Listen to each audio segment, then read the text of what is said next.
Assalamualaikum warahmatullahi wabarakatuh. Kembali lagi bersama kami di Gibran Day. Kali ini kita melihat implementasi dari komitmen Bapak Presiden Prabowo Subianto dalam menangani kasus korupsi. Tak cuma omon-omon, tapi Pak Prabowo terbukti sangat konsisten dalam langkah politiknya menyikapi kasus korupsi di Indonesia. Apalagi pada saat ini beliau menjabat Presiden Republik Indonesia yang tentu saja memiliki wewenang yang sangat tinggi untuk memberantas korupsi dan memberantas koruptor di Indonesia.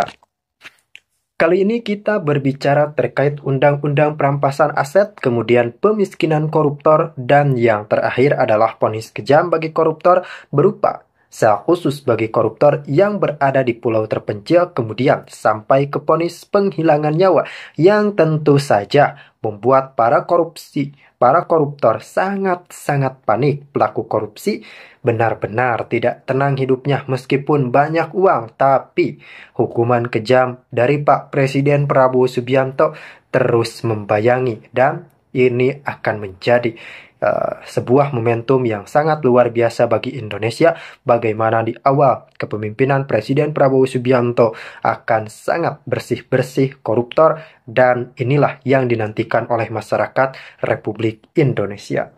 Setelah menghadiri forum internasional yang membahas kerjasama global di bidang keamanan dan ekonomi, Presiden Prabowo Subianto kembali ke Indonesia dengan tekad yang semakin kuat untuk memberantas korupsi.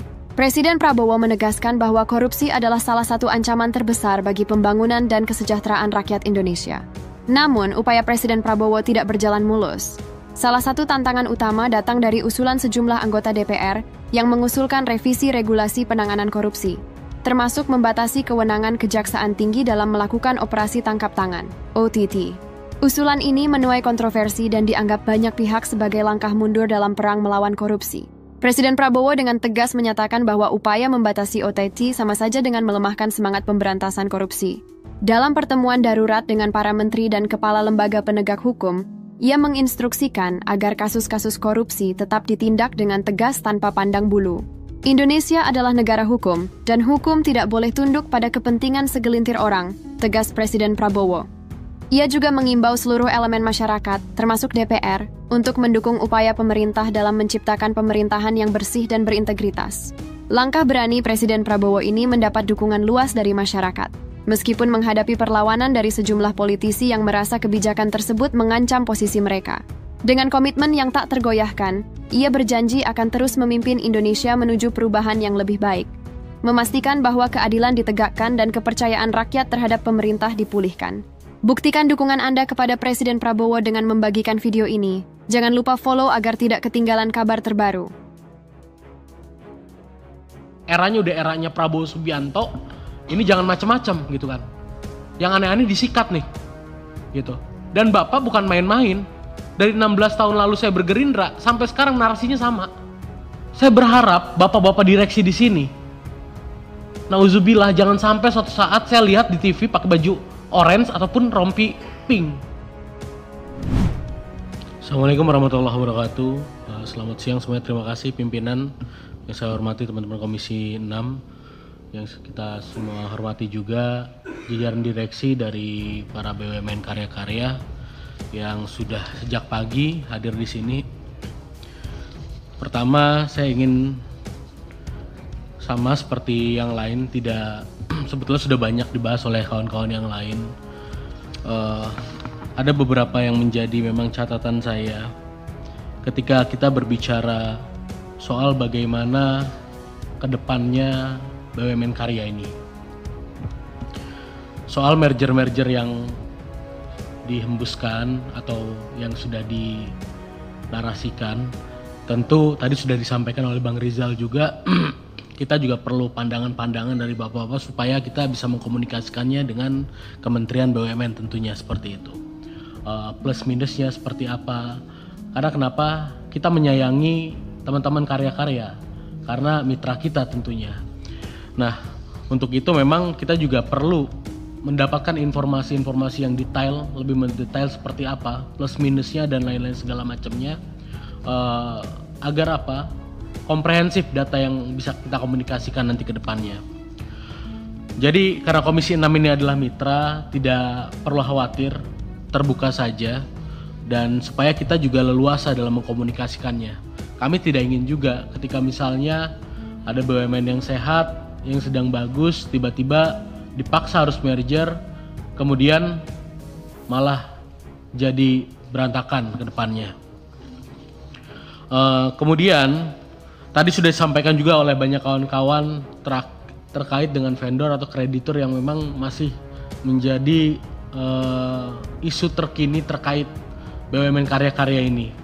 Tadi sudah ada influencer yang terus tiap hari sudah menjadi seperti tempat pengaduan masalah gitu kan. Nah kami pun sebetulnya tidak masalah gitu kan, di Komisi 6 ini kita bantu menyampaikan berbagai aspirasi dari berbagai pihak-pihak yang memang masih ada sangkutan dengan teman-teman BUMN karya-karya. Tapi alangkah lebih baik juga harus terstruktur ke depannya. Mungkin katakanlah diklasifikasi saja. Katakanlah kewajiban-kewajiban utama terhadap vendor itu katakanlah yang jelas, yang katakanlah skalanya UMKM. Bahkan tadi saya mendapatkan informasi ada yang masih tagihannya 100 juta ya? 107 juta. Gitu kan, ini kan kayak misalnya klasifikasinya kan tentu mungkin bisa kita lihat sama-sama diprioritaskan yang mana. Jadi syukur-syukur kedepannya ada progres-progres yang memang tercatat gitu kan. Nah nanti di RDP selanjutnya mungkin yang akan kita tanyakan terlebih dahulu adalah gimana, sudah apa saja yang diselesaikan gitu. Jadi ada progresnya, mungkin tidak bisa langsung keseluruhan, tapi setidaknya ada progresnya. Supaya apa? Tadi berbagai informasi yang disampaikan, hal-hal yang terjadi jangan terulangi. Seperti Istaka Karya kami kemarin mendengar di sini, ada yang gantung diri, ada yang lompat dari apartemen. Nah, di era Pak Prabowo saat ini, Presiden Prabowo saat ini, kita sama-sama tahu Pak Prabowo konsen sekali, dan ini sejak saya masuk Gerindra 16 tahun lalu tidak pernah beliau bergeser narasinya tentang ICOR, Incremental Capital Outflow Ratio. Indonesia ini terlalu mahal. Contoh sederhana, untuk mendapatkan $1, Indonesia ini butuh mengeluarkan $6. Beda dengan negara lain yang hanya 3-4 dolar, itu ICOR. Nah, kedepannya semangatnya harus sama. Itu seperti apa? Menutup kebocoran. Makanya efisiensi dilakukan hingga satuan 9. Nah, spiritnya sudah sama. Spiritnya apa? Untuk membenahi yang selama ini berantakan di semua sektor BUMN, baik itu karya-karya dan lain segala macamnya. Nah, kami berharap teman-teman di karya-karya ini, please sama-sama kita introspeksi apa saja sih sebetulnya yang jadi problem selama ini. Ada fraud, ada penyalahgunaan ataupun apa. Jangan khawatir untuk mendiskusikan dengan pihak-pihak yang memang bisa menyelesaikan itu. Gitu. Saya berharap bapak-bapak direksi di sini, nauzubillah, jangan sampai suatu saat saya lihat di TV pakai baju orange ataupun rompi pink. Kita kan sedih sebagai mitra tentunya. Nah, itu doa kita bersama. Jadi sama-sama perbaiki diri, jangan sampai terjadi gitu kan. Jangan sampai terjadi gitu kan. Nah, kemudian karena kita lagi bersih-bersih ini, artinya memang yang terbaik adalah dari dalam diri sendiri dulu. Tidak usah khawatir mengkomunikasikan itu daripada beresiko terhadap yang lebih besar. Tadi sudah disampaikan oleh beberapa kawan-kawan kita, ada ya di bawah-bawah bapak mungkin di daerah segala macam bermain proyek segala macam dengan vendornya seperti apa. Itu coba kita sama-sama sekarang, eranya udah eranya Prabowo Subianto, ini jangan macam-macam gitu kan. Yang aneh-aneh disikat nih gitu. Dan bapak bukan main-main. Dari 16 tahun lalu saya bergerindra sampai sekarang narasinya sama. Bicara efisiensi dari semenjak beliau Danjen Kopassus, bicaranya efisiensi. Gitu. Kenapa? Untuk kepentingan yang lebih besar. Untuk kepentingan rakyat yang lebih besar. Terus kemudian tentunya ke depan saya mengharapkan efisiensi operasional dan penguatan tata kelola. Ya beberapa hari kemarin kita sama-sama tahu lah, ada problem besar yang menjadi isu nasional berangkatnya dari tata kelola. Tata kelola di BUMN karya-karya ini harus kita perbaiki tentunya supaya jauh lebih sehat ke depannya. Dan implementasi lean construction untuk menekan biaya proyek tanpa mengorbankan kualitas tentunya. Kemudian semua harus lebih transparan. Ini era digitalisasi, mau tidak mau BUMN karya pun harus mengikuti. Artinya meningkatkan sistem digitalisasi dalam pengadaan, eksekusi proyek guna mengurangi resiko korupsi dan inefisiensi. Kemudian penguatan struktur permodalan. Kalaupun memang teman-teman berharap PMN, kita harus dorong juga PMN yang lebih terarah serta menjadi roadmap exit strategi untuk menghindari ketergantungan pada dana negara. Artinya apa? Dengan efisiensi ini adalah challenge juga untuk kita semua. Untuk apa? Mendorong optimal triple P, public private partnership. Seperti apa? Nah, ini kan saya yakin direksi-direksi di sini orang-orang terbaik yang sudah menjadi lokomotif pembangunan bangsa saat ini. Tentunya ini bisa kita lakukan sama-sama asal ada goodwill, asal ada niat baik kita semua. Kemudian yang terakhir, pesan saya kepada teman-teman BUMN karya-karya, sama-sama kita melakukan yang terbaik untuk bangsa ini.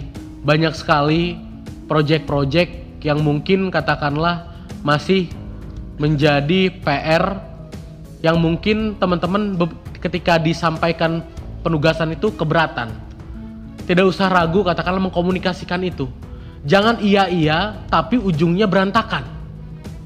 Bicara apa adanya, sampaikan. Katakanlah ini kan bahasa komunikasi saja. Dan saya juga berharap yang terakhir sekali, untuk berbagai kreditur-kreditur vendor-vendor yang belum selesai, teman-teman kalau perlu buka kontak aduan terlebih dahulu lah. Daripada mungkin kan kita ini oke, kita wakil rakyat menyampaikan aspirasi, tapi alangkah lebih wise ya kan, teman-teman yang punya kewajiban, punya niat baik terlebih dahulu mengedepankan itu, nanti diklasifikasi seperti apa, siapa yang harus diprioritaskan, katakanlah walaupun belum semuanya, berapa persennya dulu, ada niat baik teman-teman untuk menyelesaikan kepada vendor yang masih menggantung. Mudah-mudahan di RDP selanjutnya kita bisa cek sama-sama sudah sejauh apa